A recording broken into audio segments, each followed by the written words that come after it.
Hello and welcome to Biologic Movie Review number 16, which is going to be about Independence Day Resurgence. This is the unnecessary sequel to the movie Independence Day, which was released 2 decades earlier.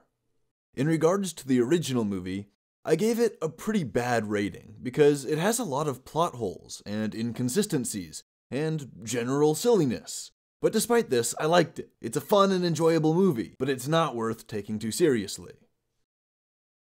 However, Independence Day Resurgence fails to capture the fun adventure of its predecessor, and it comes across as a lazy cash grab. I mean, the first one suffered from that problem too, but this one, yeesh. I don't want to be unfair. There's actually a few cool concepts and ideas and a few cool scenes, but they're surrounded by really stiff dialogue, mediocre CGI, and rushed pacing. Alright, so we begin with some convoluted swerves through space, passing by a planet with a chunk blasted out of it, and another planet with a massive, spider-like ship menacingly hovering over it. The ship is this impossibly big disk. It would break down and collapse into a sphere under its own gravity. So right away, you get the impression that this movie isn't really going for any kind of realism or scientific plausibility. Then, after these intro scenes, we get some scenes of modern-day Earth.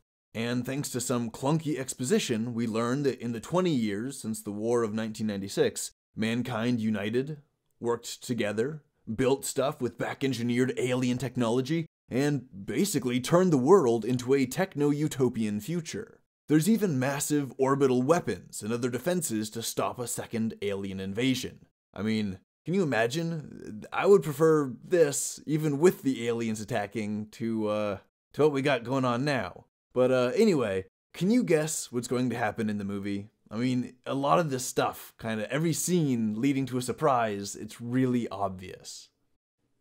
So a weird portal opens up, and a spherical alien ship comes through, and they shoot it down. But Dr. Levinson, played by David Goldblum, reprising the character, points out that this ship is different. It's not the bad aliens. It's a different ship design. But no one listens to him, and they shoot it down anyway. Some characters go to explore the wreck, and they find some surviving little computer module. Then, almost immediately afterwards, the impossibly huge alien ship comes out of nowhere and immediately blows up all of the orbital defense systems.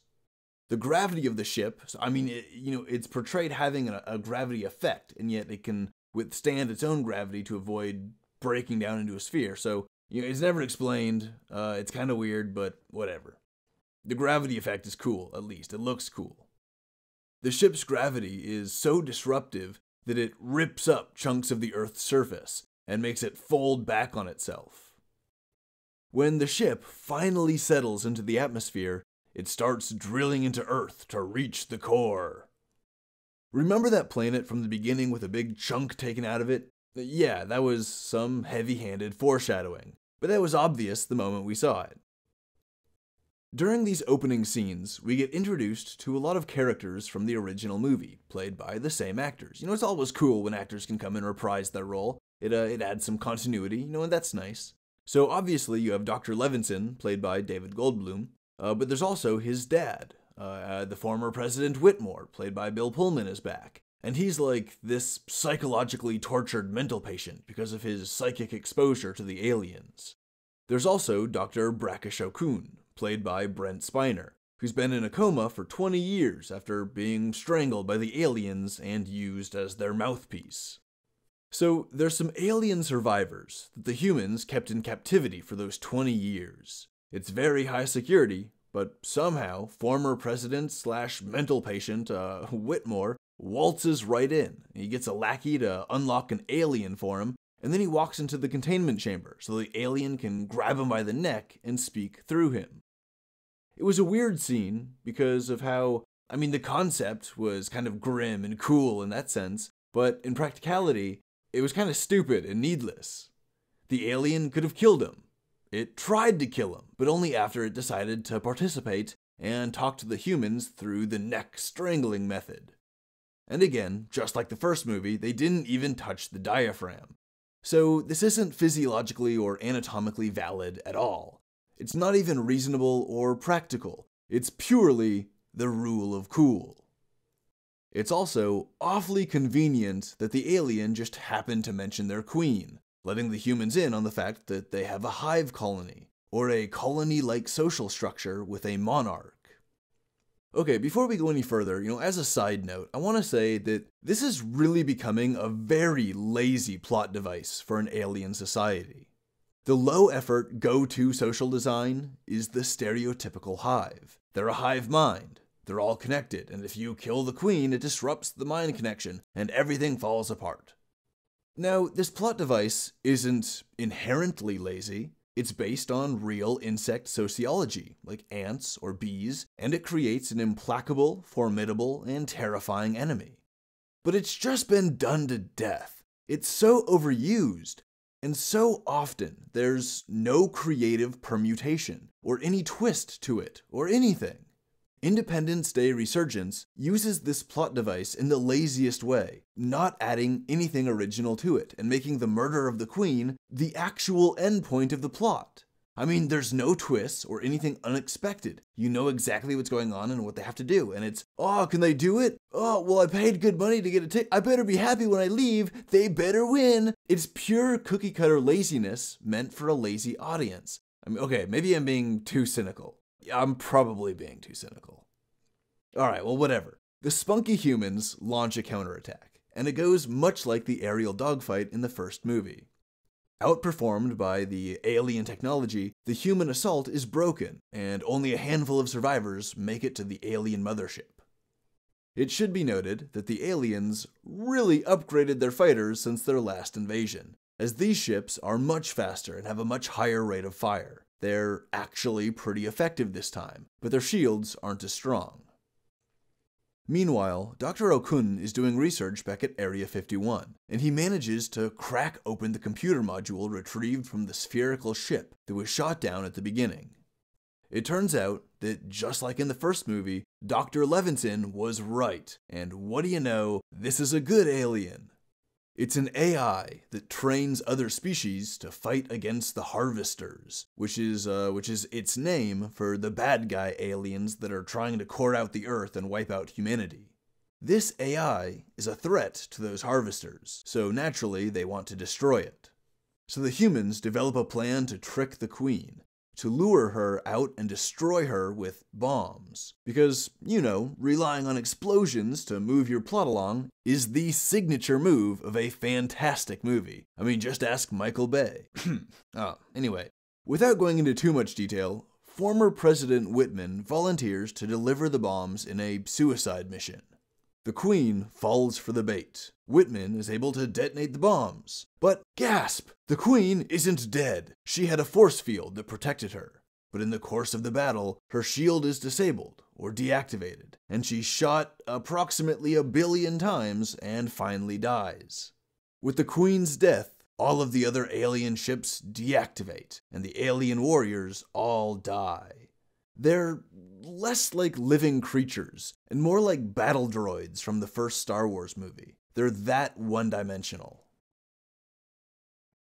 One of the things that annoyed me the most about this movie was the writing, and in many scenes, the dialogue, or the way that the actors said their lines. It was also wooden and stiff, with stereotypical cool guy catchphrases and one-liners, and when the Madam President ordered the strike at the beginning of the movie, when Hiller's stepson was yelling while he saw his mom die, all of these scenes that should have been emotionally impactful were just borderline goofy because of the bad writing and the mediocre line deliveries.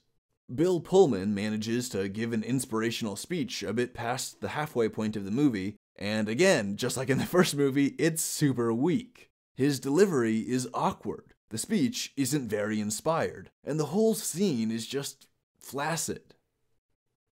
Alright, now as much as I like tearing apart a crappy movie, there were a few scenes that were pretty cool from an aesthetic perspective, and you gotta give credit where credit's due. So, when former President Whitmore released the alien, at some point in that encounter, the alien gets a gun made with alien technology, It picks it up and starts using it like it's totally natural, and it starts shooting at the humans. That was a pretty dope scene, even though it was only like half a second. Also, the aerial dogfight between the hundreds of human and alien warplanes, that was pretty cool. All the lasers flying around looked like a scene out of a recent Star Wars movie with better CGI. My favorite scene was when the protagonists were stranded in the alien mothership. Their planes were disabled, and they fell to the bottom of the craft, which apparently had a terraformed floor with wetland lakes, swamp vegetation, and marine creatures. As a biology enthusiast, I found this scene to be super cool. This was original. This massive planet-spanning ship that didn't make any sense, it was naturally like a colony vehicle, and that would require some amount of food production technology. Perhaps these artificial swamps grow the food that the aliens eat, or perhaps it processes their waste, or perhaps it generates the atmosphere that they breathe, or perhaps it's just purely aesthetic and they thought it looked cool. I mean, that might seem odd, that last option, but if you're a super advanced alien species that builds huge planet-spanning spacecraft, it seems like a trivial matter to turn the bottom floor into a water garden, or some kind of alien arboretum. I mean, that's pretty dope, and frankly, if I was leading a giant spaceship like that, I might do that too. Alright, so let's wrap this up. For its plot, I'm going to give Independence Day Resurgence a 1 out of 10. This is because the plot was lazy in multiple ways. The alien motif was a tired stereotype, with nothing fresh added to it. A lot of scenes seemed cookie-cutter or emotionally flat, lacking the suspense or gravity to make them truly impactful. And the general conflict sequences were almost exactly like the first movie. In fact, this movie is technically a sequel, but it's so late that it tries to honor the original by copying it. And it literally just copies the first movie at every step. The invading ship coming to Earth, the scene where they talk to the alien in Area 51, Dr. Okun's specialized research with this newly incoming alien, the first air battle that doesn't go as planned, the second air battle that goes better, the infiltration of the enemy ship by a small team of humans, the destruction of a central intelligence that disables the entire alien force, and a dude sacrificing himself to save everyone. Oh yeah, and Dr. Levinson is also correct all the time, but no one listens to him. Literally, all of the major plot points and a lot of the details are copied, almost verbatim. I mean, it's just lazy, and it's bad filmmaking. As for the movie's portrayal of biology, I'm going to give it a 3 out of 10, maybe a 3.5, which is, it's the same score I gave the original movie. Because of advances in CGI, they could show more actions from the aliens' biomechanical suits, more tentacles whipping around, more combat, aliens doing stuff like getting into and out of the suits, jumping around, attacking people, that kind of thing.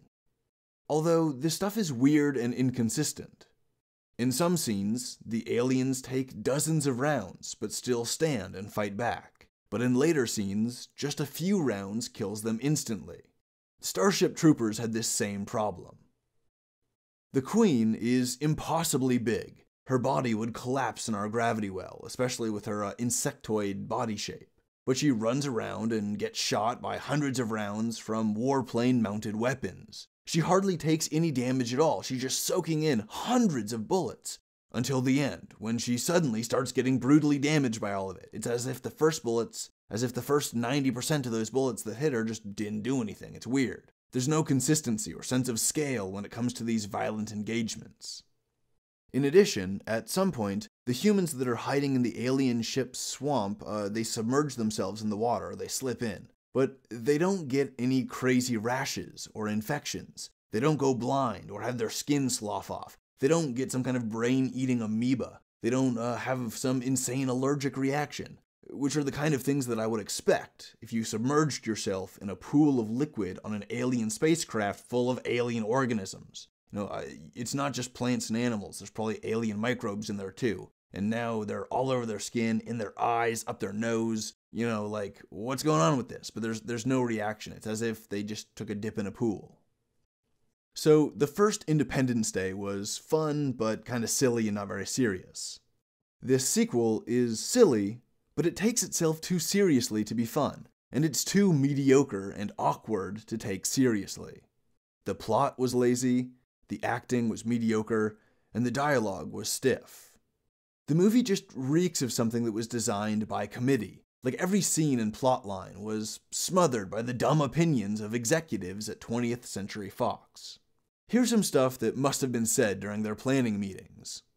Let's throw in a useless romance that no one cares about. Let's make our characters say goofy one-liners in serious situations that totally undermine the tone and ruin the scene.